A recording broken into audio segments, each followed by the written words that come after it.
आजची वाढती बेरोजगारी त्याच्यामुळे आर्थिकच नाही तर सामाजिक संकटांची जमीन भासून येते. तर अजून दुसरा मुद्दा विद्यार्थी संघ म्हणजे आपल्याला कॉलेजमध्ये निवडणुकाची पुनर्स्थापना करायची आहे. विद्यापीठामध्ये काय होतं, जास्त करून शुल्क दर वाढवण्यात येतो त्यांना, जेणेकरून त्यांची फी असते किंवा म्हणता येईल थोडक्यात की बाबा त्यांची परीक्षेची फी असते किंवा काही गोष्टी असतात त्याच्यासाठी त्यांना एक थोडीशी सवलत देण्यात यावी.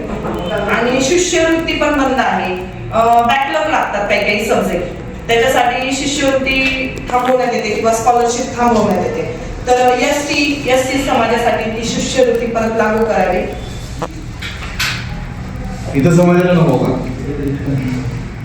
इथं समाजाला नको, फक्त SC/ST ला पाहिजे. नाही, इतर समाजाला पण हवी, पण खास करून काय होतं की SC/ST साठी ती जास्त करून रोखण्यात येते, आपल्याला ती हवी. मिळते फक्त OBC SC/ST साठी, राहिले OBC पण ना. नाही, आता विषय असा आहे सर, तुम्ही म्हणताय हे पण मान्य आहे मला, पण कसं होतं ह्यांना दलित म्हणून घोषित करण्यात येतं, मग ह्यांना जी पाहिजे ती सुविधा लवकर मिळत नाही ना. एक भागच ठरलेला आहे बाबा तो किती दलित आहे, मग त्यांच्यासाठी कुणी आवाज उचलायलाच नाहीये.